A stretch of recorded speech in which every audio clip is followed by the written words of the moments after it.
हमारा गठबंधन इन 14 एंकर्स का बहिष्कार करता है। तर्क इतना है कि नफरत के बाजार में हम ग्राहक बनकर नहीं जाएंगे। ये देश के 10 राष्ट्रीय चैनल के 14 एंकर्स हैं। ये खबर फिलहाल चर्चा के केंद्र बनी हुई है क्योंकि सार्वजनिक तौर पर लिस्ट जारी करके ऐसा ऐलान इससे पहले नहीं हुआ था। हालांकि 2014 में मुझे याद है बीजेपी की तरफ से एनडीटीवी को बैन किया गया था और अमित मालवीय ने ट्वीट किया था, अगर मैं गलत नहीं हूं तो वो मुझे याद आ रहा है। लेकिन अमित मालवीय ने चैनल का बहिष्कार किया था जिसमें लिखा गया था कि BJP boycott of NDTV in a charge election season will hurt channel but such is a life. वो एक चैनल को लेकर था, लेकिन चैनल से बैर नहीं, एंकर से बैर और 14 एंकर्स के नाम, ये थोड़ा सा मुझे हैरान करने वाली खबर है।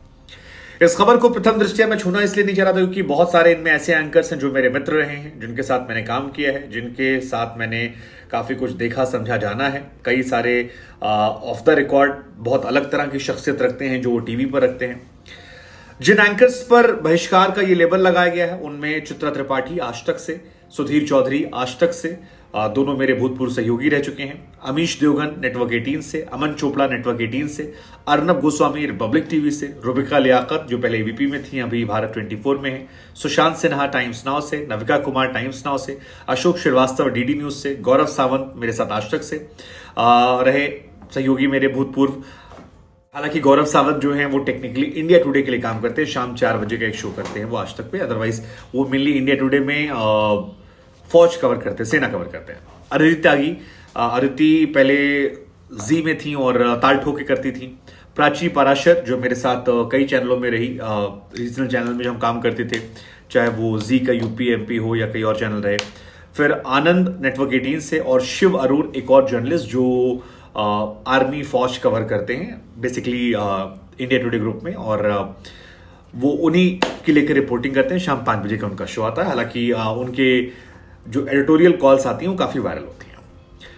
लेकिन इस खबर को लेकर मेरे मन में एक चीज निकल कर आई कि बाबू इसमें कोई रिजल्ट निकलना नहीं है। मतलब इसका सिंपल फंडा ये है कि इधर वाले इधर गाली दे देंगे, इधर वाले इधर को दे देंगे। लेकिन एक सवाल मेरे मन में आया जो बहुत इंपॉर्टेंट सवाल है और ये सवाल मैं आप लोगों से पूछना चाहता हूं, वो ये है कि एंकर को बैन करके क्या मिलेगा।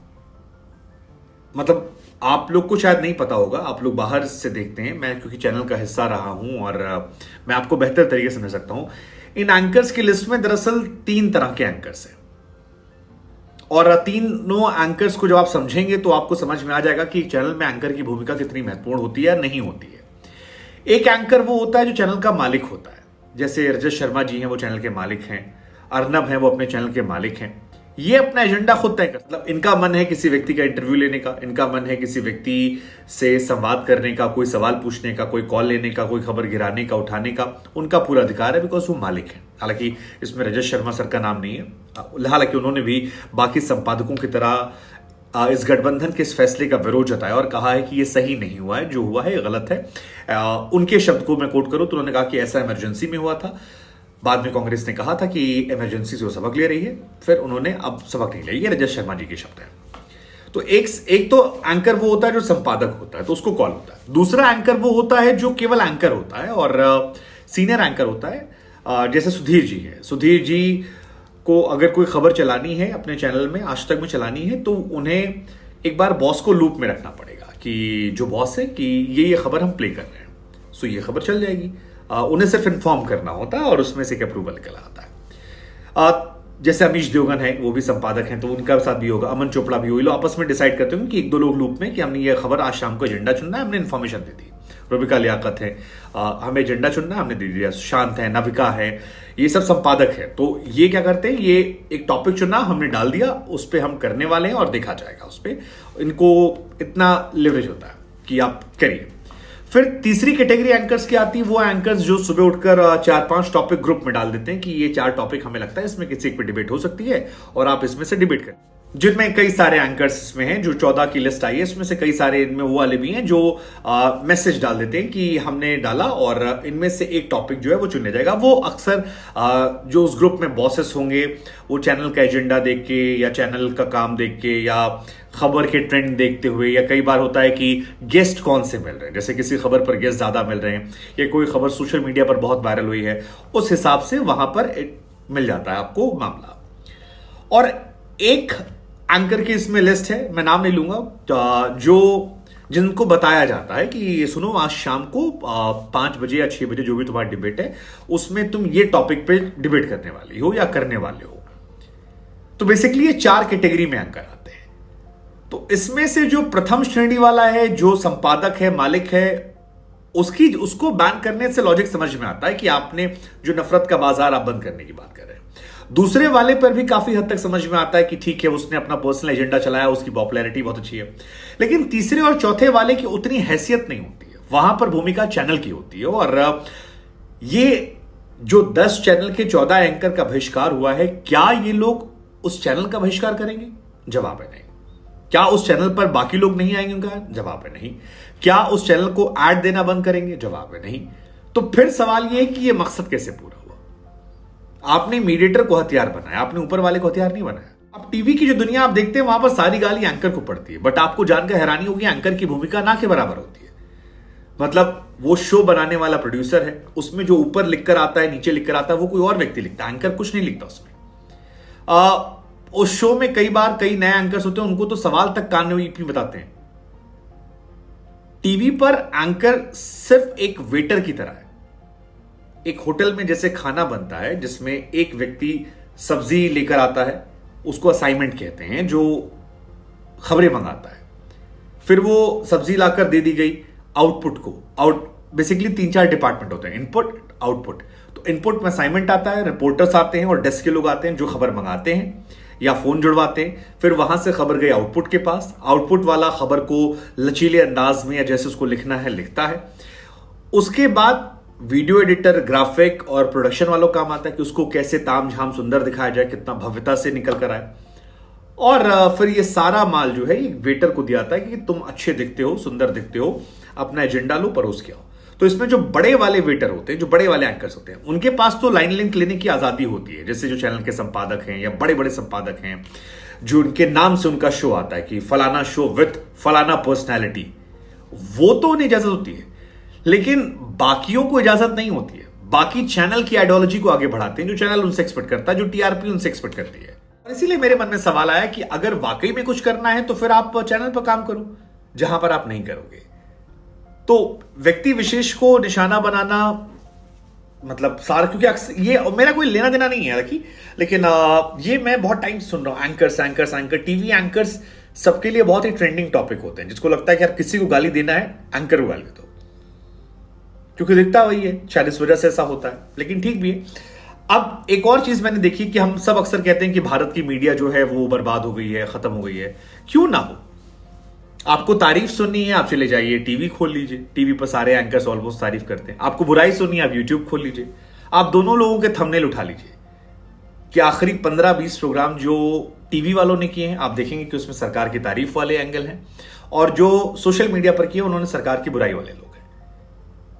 वो जर्नलिस्ट इंडिया में आप 5 नहीं गिना पाएंगे जो सच को सच, गलत को गलत बोलने वाले हैं। और मैं ये नहीं कह रहा हूं कोई मैं महान हूं या कुछ ऐसा है, बट ये बहुत अनफॉर्चुनेट पार्ट रहा है। कोई गाली देकर नाम कमा रहा है, कोई तारीफ करके नाम कमा रहा है। दोनों के अपने अपने समर्थक हैं। विपक्ष गठबंधन ने बैन किया, एक पक्ष से इमरजेंसी बता रहा है, दूसरा पक्ष कह रहा है कि ये नफरत पर रोक है। टेक्निकली इससे सिर्फ इतना होता नजर आ रहा है कि आने वाले टाइम में डिबेट शो शायद थोड़े कम हो जाएंगे, विच इज ट्रू, होने भी चाहिए। रिजल्ट निकलता नहीं है, सिर्फ कुत्ता बिल्ली लड़ाई होती है। हालांकि इसमें टेक्निकली विपक्ष भी विपक्ष नहीं है, क्योंकि 11 राज्य और यूनियन टेरिटरीज ऐसे हैं जहां पर इनकी भी सरकार है।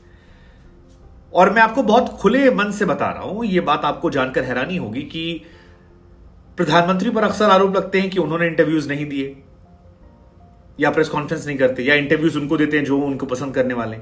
बट विपक्ष के नेताओं का भी यही हाल है। अगर आपको लगता है कि राहुल गांधी या अखिलेश यादव किसी भी रैंडम इंसान को इंटरव्यू देंगे, तो इतना पॉसिबल नहीं है। आप नहीं देंगे वो इंटरव्यूज। मेरे एक मित्र हैं जिन्होंने राहुल गांधी का इंटरव्यू लिया था। उनकी विचारधारा को बहुत बढ़ाते हैं वो, बट उनके इंटरव्यू में भी जब बिहाइंड द सीन उनके कैमरा पर्सन से मैंने बात की, तो उन्होंने बताया मुझे कि उनसे भी पूछा गया था क्या पूछने वाले हो। तो सत्ता पक्ष जो सरकार में है वो तो जाहिर सी बात है डरेगी। कौन चाहता है, कौन सा मंत्री चाहेगा कि उसके मंत्रालय पर आप सवाल खड़े कर दें? सरकारें जवाब देना पसंद नहीं करती है। लेकिन विपक्ष भी देना पसंद नहीं करता है। और दोनों साइड से ये सरकार ने भी उन लोगों को इंटरव्यूज नहीं दिए जो विपक्ष की तारीफ करते हैं, और विपक्ष भी उन लोगों को इंटरव्यू नहीं सरकार की तारीफ करते हैं। और न्यूट्रल लोग हैं नहीं, लेकिन चैनल से बैर नहीं है। मालिक से नहीं तो बैर होगा, मालिक से ऐड चलवाना है, मालिक से काम करवाना है। मुझे लगा आप लोगों को पता होना चाहिए सारी बातें कि अलग लेवल पे खेल चल रहा है पॉलिटिक्स का। और आज भी आप देखेंगे ये विपक्ष के नेताओं ने जिनको आज इंटरव्यूज दिए हैं वो भी वही यूट्यूबर्स हैं जो सरकार को दिन रात गालियां देते हैं।